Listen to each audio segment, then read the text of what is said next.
Face the Music, a pre-ELO song-by-song podcast, is sponsored by fine people like Jeffrey Eberting.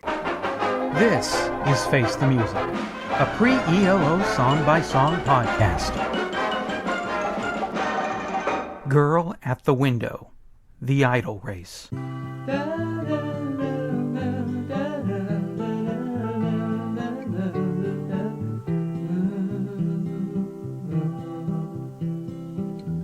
In the town lived a girl so fair, her mother would not dare to let her anywhere.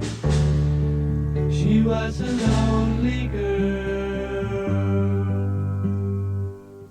John and Paul and Ringo and George were playing lovely tunes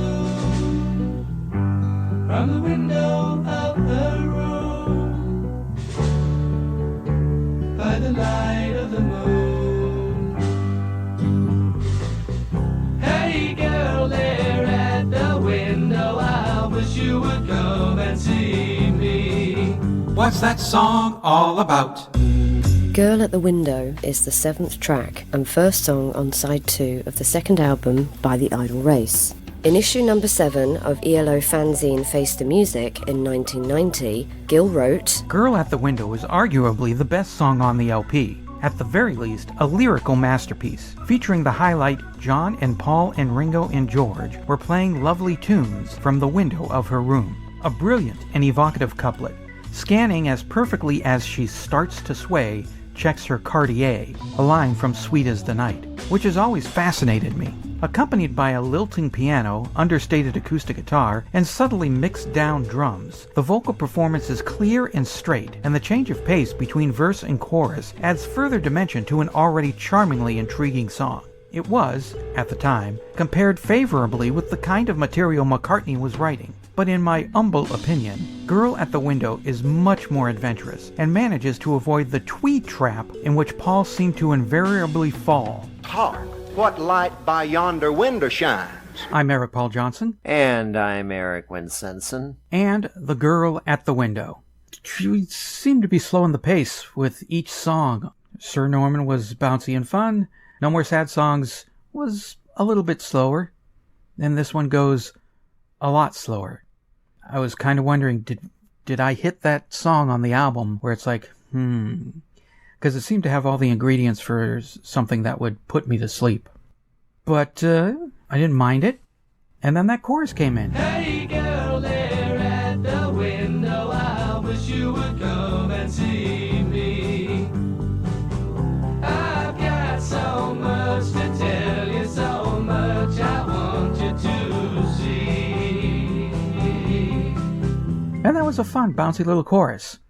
And then it went back to the slow part, bouncing back and forth between those two tempos. But I liked it. It could have been dull. I mean, the slow parts could have been dull. But fortunately, they weren't. In a way, it kind of reminded me of The Boxer, which came out a few months after this album. Or maybe 6 months. Or 7 months. I don't know when this Idol Race album came out. Nobody does. It's got the rambling guitars.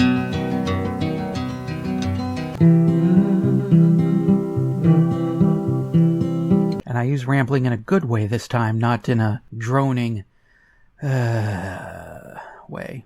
And occasionally got those drum smacks with the heavy echo on them, which also reminded me of The Boxer. Think it's time for bed. La la la la la la. But there was another song that this really reminded me of. Something that would pop up about 14 years later.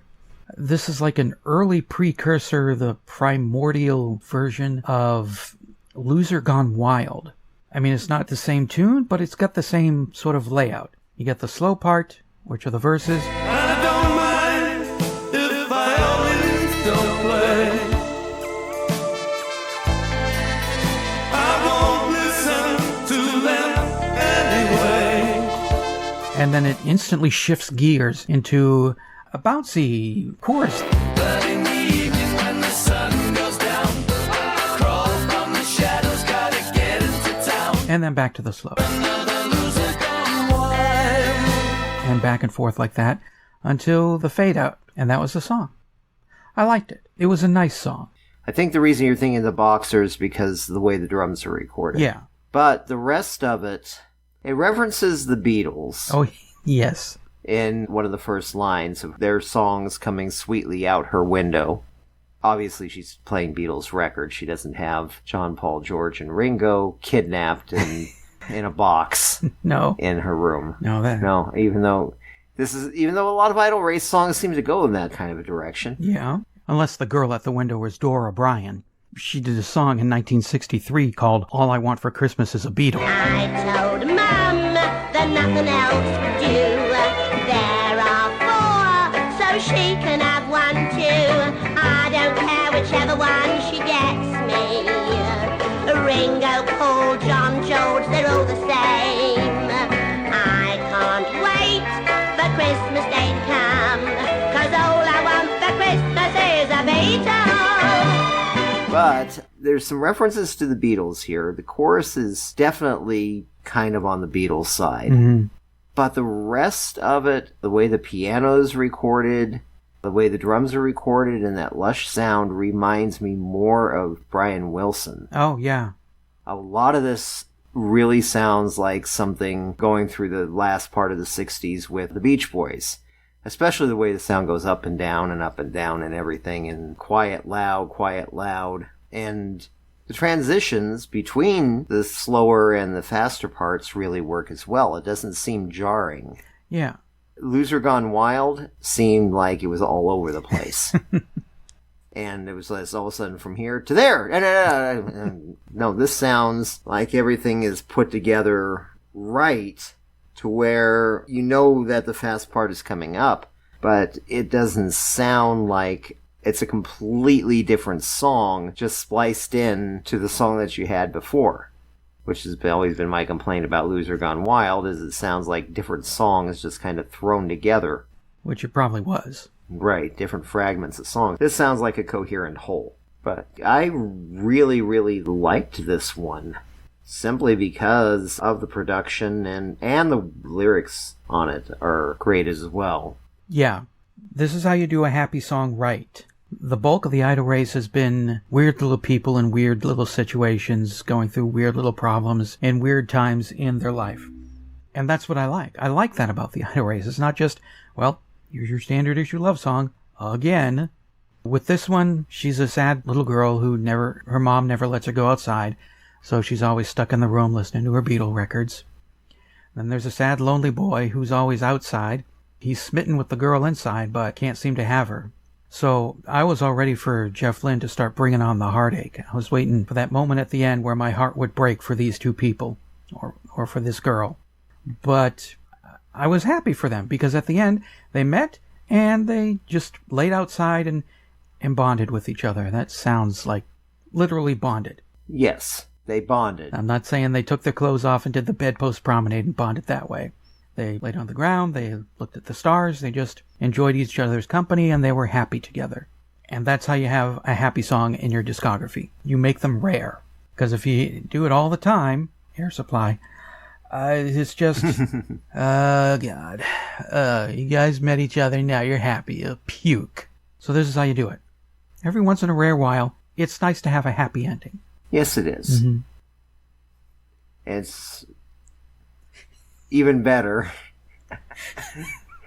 I see where Eric's head is going. Mine was... If you remember not to put it on the credit card and your wife finds the charge. That's where my head was going to as soon as I had said happy ending. Yes. Yeah. Speaking of which, the wife is waiting downstairs. And we've done what we do best, which is ruin a nice happy story with our disgusting little 12-year-old minds and our 50-year-old bodies. Exactly. There's something to be said for a deviant lifestyle. Got something to say about Girl at the Window? Then call the telephone line voicemail. 623-850-3375. Call now. Everybody wants a happy ending. Launch sequence engaged. The big night is back. Jeff Lynne takes the spaceship out for one last tour, playing all the classic ELO songs.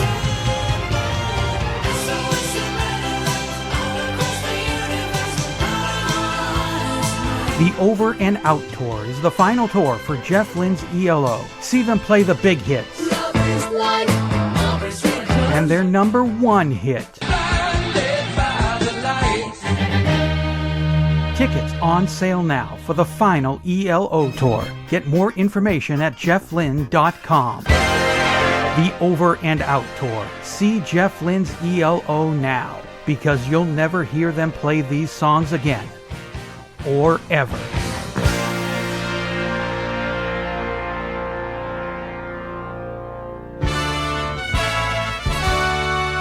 Great moments in pre-ELO history. The scene then in Birmingham was amazing because there'd be groups in every pub almost. And that's how I sort of learnt, really. Just go and watch. And then I finally plucked up courage to ask the lead guitarist of this group called Mike Sheridan and the Night Riders how he did this one riff. That would have been Big Al Johnson? That's right, yeah. He taught me a few little licks and, little riffs and Chuck Berry bits. And then there was this advertisement in the Birmingham paper. It said lead guitarist required for Night Riders. I went, wow, that's good. And I got the job, so that's when I became a professional musician. So you joined your favourite band? Yeah, it was good. We stayed as Night Riders for a few months and then changed the name to the Idle Race. Do you remember the first time, say, you were ever mentioned in any way in, like, the Midland beat? Yeah, the first time would be in a group called the Chads, which was a little local group before I became professional. And I remember just seeing the Chads are playing at somewhere, Coventry, and being ever so thrilled, and it was just this tiny little 2-line paragraph. Wow, famous, in the paper. So as soon as I joined the Night Riders and we became the Idle Race, then we used to be in there a lot, And there'd be pictures and stuff, yeah, and talking and, saying things like the guitarist said.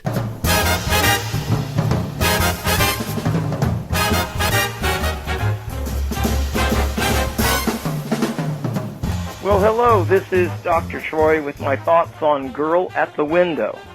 Yes, I absolutely love this song, and I think it is the most ELO sounding of all the Idle Race songs I've heard so far. I think it would have fit in perfectly on Face the Music when Jeff was coming out of his screaming old man voice and his voice was getting more mellow. And speaking of his voice, oh man, incredible. I love the way he can just hit that falsetto and then go back into his normal range.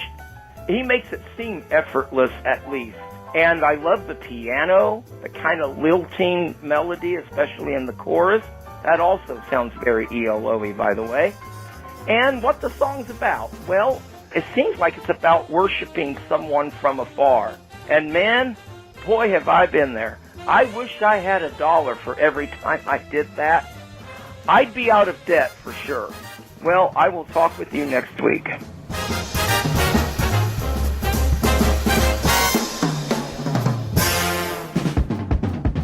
Face the Music, a pre-ELO song-by-song podcast, is a production of Radio Trolla Entertainment Assorted Deli Meats Amalgamated. You can contact us by voicemail at 623-850-3375 or email us at eloftmpodcast@gmail.com and we'll read and reply to it on the show. Keep up to date by joining our Facebook group and spread the word by sharing the link or giving us a quick rating on iTunes. Subscribe to our YouTube page, the Electric Light Orchestra podcast channel, to hear other goodies. You can financially support the podcast at patreon.com/ELOpod or PayPal using the podcast's email address, or send a check or money order to P.O. Box 1932, Superior, Arizona 85173.